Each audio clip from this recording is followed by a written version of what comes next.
नहीं। लेकिन जब वो थी पास में, बुखार हो जाता, तुरंत मालिक को बताती, डॉक्टर को बुलाती, सारा काम करती, लेकिन रोती नहीं, वो परेशान नहीं होती। इसी प्रकार तो हम भी कर सकते हैं ना, अपने जीवन में, अपने बाल बच्चों के साथ, अपने परिवार के साथ, अपने समाज के साथ करना पड़ेगा। नहीं करेंगे तो रोएंगे। अगर रोने से बचना है, दुख से बचना है, पीड़ा से बचना है, तो हमें धाय बनना पड़ेगा। किसी को अपना ना मानो। यहां किसको अपना मानोगे? अभी 3 दिन पहले पीछे से वृद्धा आश्रम से एक संचालक उसके आए थे गुरुजी से मिलने के लिए। इतना जल्दी में थे, कहे साहब संख्या इतनी ज़्यादा हो गई कि मैं कहीं जा भी नहीं पाता हूँ 2 मिनट, इसलिए सुना कि आप आए हैं तो सोचा प्रणाम कराऊं। वो भी जो उनके यहाँ संख्या ज़्यादा हो रही है बुजुर्गों की वृद्धा आश्रम में, उनके भी बाल बच्चे होंगे, उनका भी परिवार होगा। बताए हाँ साहब सबके बच्चे हैं, और सब कोई इंजीनियर है, कोई डॉक्टर है, कोई वकील है, कोई विदेश में है, कोई अमेरिका में है, कोई ऑस्ट्रेलिया में है, कोई कहाँ, सब दूर दूर है और सब पैसा कमाने वाले हैं। ये लोग भी अपने बच्चे का पालन अपना मान के किए होंगे, लेकिन आज एक अनजान आदमी उनकी सेवा कर रहा है जो उनको जानता भी नहीं है। बच्चा रो दे, माँ घर में काम कर रही हो, बच्चा रो दे तो कितना तेज दौड़ती है, क्या हो गया हमारे बच्चे को। लेकिन वही बच्चा जब वृद्धाश्रम में छोड़ देता है, आपके लिए 5 साल, 10 साल, 20 साल का पेमेंट कर देता है कि पिताजी निश्चिंत रहिए, आप 20 साल का पेमेंट कर दिया हूं मैं, आप आराम से रहिए वहां। क्या उनको सुख मिलेगा? 20 साल का नहीं, वो 50 साल का पेमेंट कर दे, वहां एसी लगवा दें, 5 स्टार होटल बनवा दें, बुक कर दें, फिर भी वो सुख नहीं मिलेगा। जो अपने बेटे के साथ वो झोपड़ी में रह करके खुश रहते, नमक रोटी के साथ खुश रहते, वो सुख वृद्धाश्रम में नहीं मिल सकता है, चाहे वहां सारी सुविधाएं क्यों ना हो जाएं, क्योंकि उन्होंने उसके लिए अपना पूरा जीवन लगाया है। और अगर सेवा किए होते धाय की तरह, उनको कोई फर्क नहीं पड़ता, तू कहीं भी जा हम जी लेंगे। आज वो रोते नहीं, चिंता नहीं करते। तो बंधुओं, जरूरत है कि हम मोह से बाहर निकलें, और बाहर निकल के जो गुरुवर कबीर रास्ता बताते हैं उस रास्ते को अपनाएं, धाय का, कमल पत्ते का।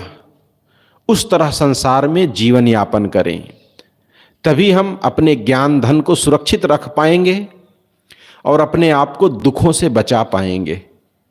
बस इतना ही कहकर मैं अपनी बात को यहीं पर विराम देता हूं। बोलिए सद्गुरुदेव की जय। सद्गुरु कबीर साहब का ये बीजक का पद है, माया मोह मोहित किन्हा, ताते ज्ञान रतन हरि लिन्हा। जीवन ऐसो सपना जैसो, जीवन सपन समाना। लंबा पद है, इस पर सुंदर व्याख्या हम लोग सुन रहे थे कि माया मोह मोहित किन्हा, यहीं से दुख शुरू हो जाता है। हम जहाँ जहाँ भी मोह लग कर लेते हैं, वहाँ वहाँ से दुख शुरू हो जाता है। सद्गुरु कबीर साहब इसमें 3 चीज़ बताते हैं, माया मोह मोहित, 3 बातें हैं। जैसे कोई शिकारी है और एक जाल है, फंसा लेता है और कुछ लालच के लिए रख देता है। कोई भी चीज़ ऐसे नहीं फंसता है। जब तक लालच न दो तब तक कोई फंसता नहीं है। मान लो कोई बंदर है, शिकारी है, और जाल क्या है? मोहित हो जाना, वहीं से दुख शुरू हो जाता है। अब जैसे एक उदाहरण ले लें, जैसे कि अभी रामायण का उदाहरण दे रहे थे आप, कि सीता जी हिरण के मोह में फंस गई। हिरण उनको, किसका हिरण था? सोने का हिरण। अगर थोड़ा सा भी ज्ञान होता, लेकिन कहते हैं कि जब माया में आदमी पड़ जाता है, ताते ज्ञान रतन हरिलीना, वहीं से ज्ञान का हरण हो जाता है, समझ बूझ समाप्त हो जाता है। सीता जी थोड़ा सा विचार करती कि भाई एक तो सोने का हिरण नहीं होता है। उनका कहना ये था राम जी से कि अगर ये हिरण मिल जाता है, सोने का हिरण, तो इसके खाल से, खाल को छील करके ले जाएंगे और भरत जी इस पर बैठ करके राज करेंगे। सीता जी का कहना यह था। लेकिन सीता जी थोड़ा भी सोचती और राम जी भी सोचते कि भाई एक तो सोने का हिरण होता नहीं है, नहीं होता है सोने का हिरण। अगर सोने का कोई हिरण भी होगा तो उसका खाल बनेगा नहीं, खाल नहीं बनेगा, क्योंकि तो सोने का है ना। सोने के हिरण में खाल कहाँ से आ जाएगा? लेकिन वहाँ पर ज्ञान समाप्त हो गया।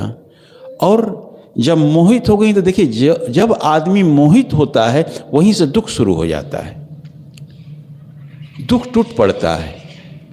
जैसे कोई शिकारी जो है जाल में फंसा लेता है, तो जब वो जाल में फंसा तो फिर वहीं से उसका दुख शुरू हो गया। वो उसी तरीके से मनुष्य भी अगर जब जब अपने मन में मोह बना लेता है, आसक्ति बना लेता है, वहीं से उसका दुख शुरू हो जाता है। इसलिए हमें ज्ञान की जरूरत है, समझ की जरूरत है, विचार करने की आवश्यकता है। तो सुंदर विचार हम श्रवण कर रहे थे। आगे विचार रखने के लिए हमारे बीच उपस्थित हैं संत श्री गणेश साहेब जी। आप आइए और अपने विचारों से हम सबको लाभान्वित करें।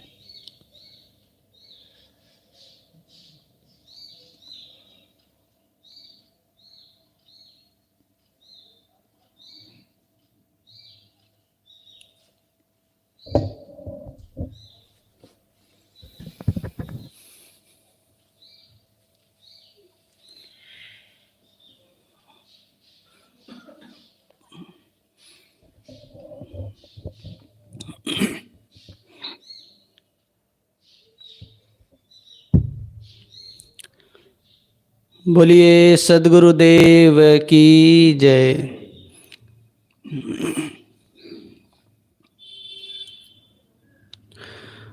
अर्चनी वंदनी संत समाज,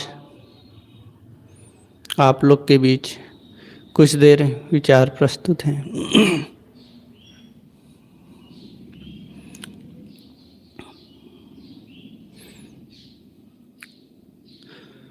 अभी हम लोग बहुत सुंदर विचार श्रवण कर रहे थे।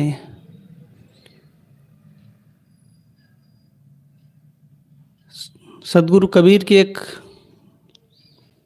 साखी है, ई जग जरते देखिया अपनी अपनी आग, ऐसा कोई ना मिला जासो रहिए लाग। सद्गुरु कबीर कहते हैं यह जग तो, यह जग के लोग, संसार के लोग सब दुखी हैं, सब अपनी अपनी आग में जल रहे हैं।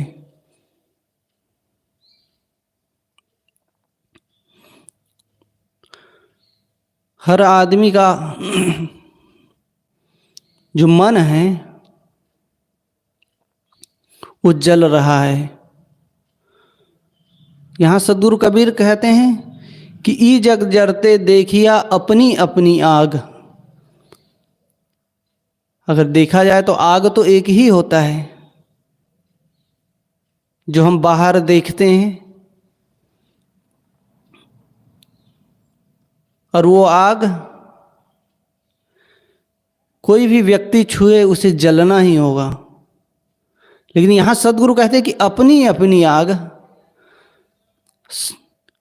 हर आदमी का यहाँ अपना आग है, अपनी आग है, सबके पास है। हर आदमी का मन, सदगुरु कबीर कहना चाहते हैं कि हर आदमी का मन अपनी अपनी कामनाओं में जल रहा है। कोई क्रोध की आग में जल रहा है तो कोई काम की आग में जल रहा है।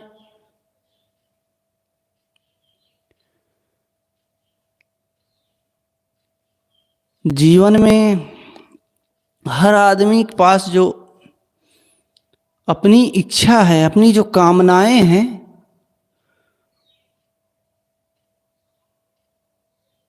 वो सब अपना होता है, पर्सनल। इसे हम सार्वजनिक रूप में नहीं कह सकते कि मैं जो चाहता हूं वही सामने वाला व्यक्ति भी चाहता है।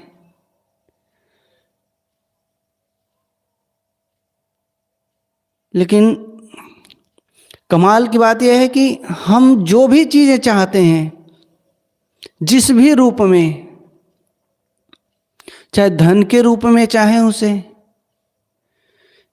चाहे पद के रूप में चाहे, परिवार के रूप में चाहे, समाज के रूप में चाहे, इन सब का जो मुख्य केंद्र होता है वो है सुख शांति, दुखों से निवृत्ति। दुख कोई नहीं चाहता है।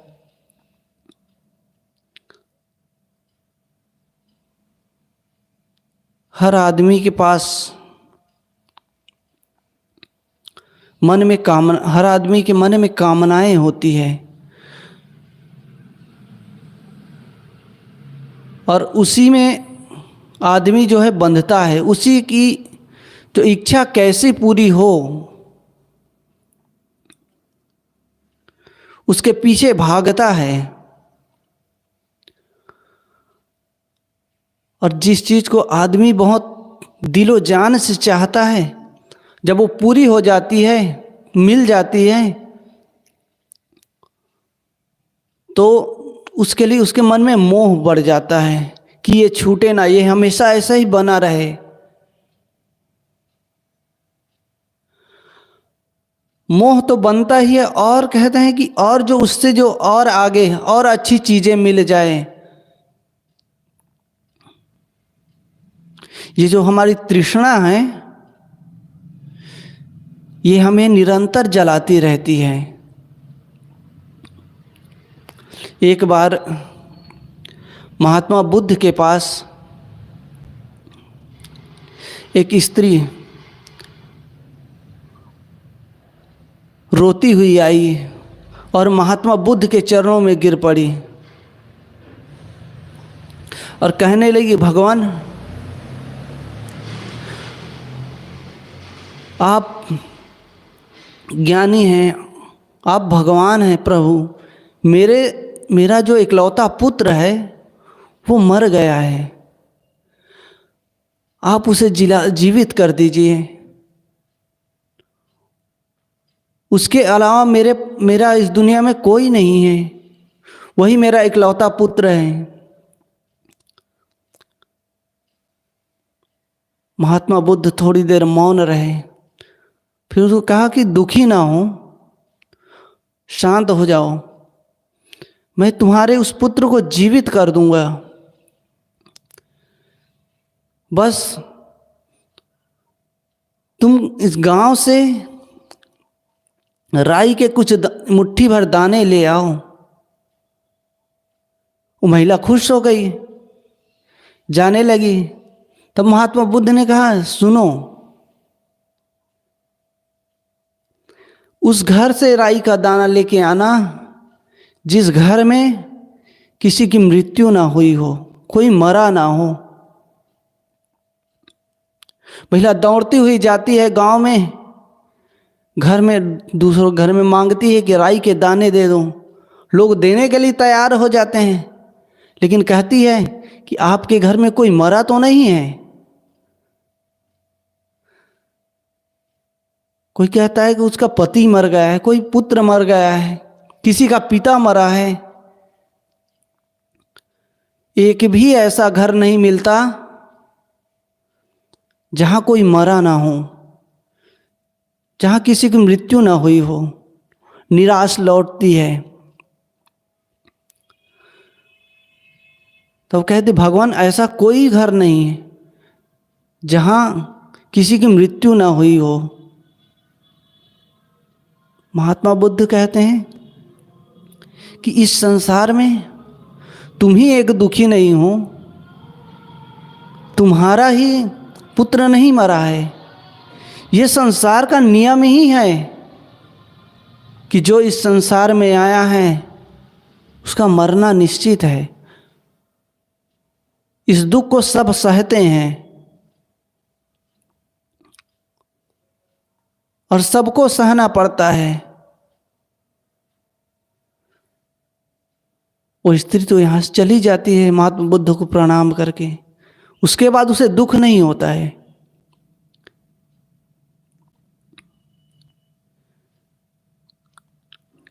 ये कहानी हमें ये बताती है कि इस संसार में हर आदमी के पास अपना दुख है,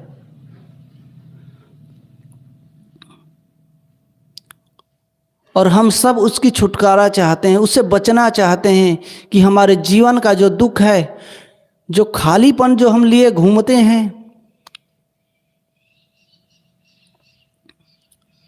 वो खालीपन भर जाए।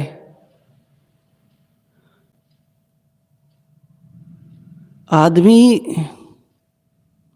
के पास अगर मन में अगर खालीपन ना हो, उसके मन में कमी ना महसूस हो, तो मैं कहता हूँ वो कुछ भी नहीं करेगा। न भगवान चाहिए, न धन दौलत चाहिए। जहाँ पूर्णत्व होता है, पूर्ण हो जाते हैं, जहाँ अगर गिलास पानी से भी भरा है तो भी उसे कुछ नहीं चाहिए, फिर उसमें आ ही नहीं सकता। जब हमारा मन खाली रहता है कि इच्छाएं भरी रहती, इच्छाओं में दौड़ते हैं कि ये मिल जाए, इससे सुख मिलेगा, और उसी से हमें दुख मिलना शुरू हो जाता है। तो सदगुरु कबीर कहते हैं कि ई जग जरते देखिया अपनी अपनी आग। संसार के सारे लोग अपनी आग में जल रहे हैं। कौन सी आग है? वो कामनाओं की, इच्छाओं की। सदगुरु कबीर ने कहा है कि तंधरी सुखिया काहू ने देखा, जो देखा सो दुखिया। उदय अस्त की बात कहता हूं, सबका किया विवेक। इस संसार में शरीर धर कर कोई सुखी नहीं है। सबके मन में कामनाएं हैं। तो सदगुरु कबीर कहते हैं कि जो आग है, इससे बचने का के लिए ऐसा कोई व्यक्ति मुझे नहीं मिला जो इससे बचा हो। सदगुरु कबीर जो साखी कह रहे हैं, ये लोगों के लिए, ऐसा नहीं है कि इससे बचा नहीं जा सकता। संत गुरुजन जो साधना करते हैं, जो अपने आप को साधते हैं इस संसार में रहकर इस दुखों से मुक्त होने के लिए, जो हमें रास्ता बताते हैं कि तुम इस आग से बच सकते हो, इस दुखों से तुम बच जाओगे जब तुम सत्संग करोगे, साधना करोगे, इस मोह के जाल से बाहर निकलोगे, इस इच्छा और कामनाओं से तुम हट जाओगे। जब हमारे मन की इच्छाएं मिट जाती है तो सारा दुख खत्म हो जाता है।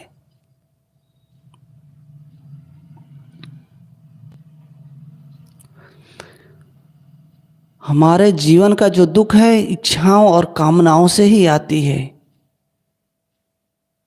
अगर हमारी इच्छाएं मिट जाए, और ये मिटेगी कब? जब हमारे अंदर वो समझ पैदा हो जाएगी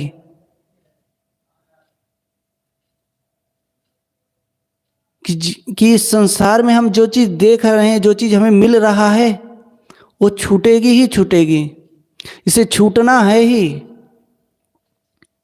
यह शरीर मिला है, यह शरीर भी छूट जाएगा। जन्म लिए हैं तो मरना ही है। जो मिलन में वियोग को देख लेता है उसे दुख नहीं होता है। जब वो चीज़ें छूट जाती है फिर तकलीफ नहीं होती है उसे।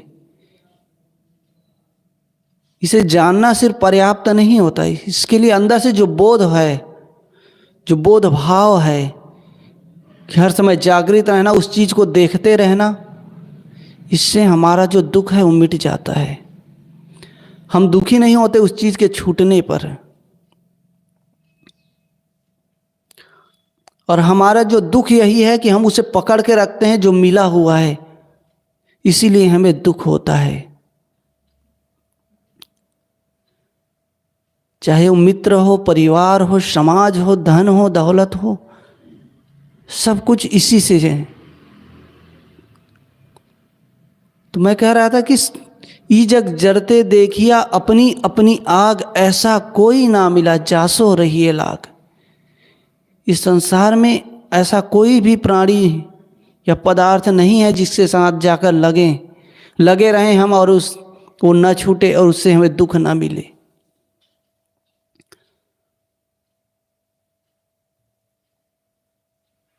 तो हमें अपने जो मन है उसे चीज़ों से अलग रखें, चीज़ों के साथ व्यवहार करें, लेकिन उसकी छूटना तय है, इस बात को सदैव याद रखें। और जब हम इन चीज़ों को याद रखेंगे, हमारे अंदर यह बोध बना रहेगा, तो हमारे जीवन से दुख मिट जाएगा। मैं सद्गुरु कबीर की साखी, ई जग जरते देखिया अपनी अपनी आग, ऐसा कोई ना मिला जासो रहिए लाग। इस पर कुछ देर कुछ कहने का प्रयास किया, अपनी वाणी को यहीं विराम देता हूँ। बोलिए सद्गुरुदेव की जय। कबीर साहब हमारे जीवन में जितनी भी समस्याएं हैं उसको दर्शाते हैं, और उन समस्याओं को दर्शा करके उसका समाधान भी बताते हैं। ऐसी बात नहीं है कि हमारी समस्या के, हमारे दुख को दिखा दिए व छोड़ दिए, नहीं, उसका समाधान भी बताते हैं। अभी साहब सुंदर विचार से अवगत करा रहे थे, ई जग जरते देखिया अपनी अपनी आग, ऐसा कोई ना मिला जासो रहिए लाग। सचमुच आदमी अपनी अपनी आग में जल रहा है, दूसरे की आग में नहीं, अपनी ही बनाई हुई आग में सब जल रहे हैं। कोई क्रोध की आग में जल रहा है, कोई काम की आग में जल रहा है, कोई ईर्ष्या की आग में जल रहा है, कोई द्वेष की आग में जल रहा है, कोई मोह की आग में जल रहा है। नाना तरह की आग है और सब लोग अपनी अपनी आग में जल रहे हैं, लेकिन ऐसा कोई ना मिला जासो रहिए लाग। लागने का मतलब क्या है कि हम वहाँ जाएं जहाँ पर हमको शीतलता मिले, उस आग से हम बच सकें। लेकिन सद्गुरु कबीर साहब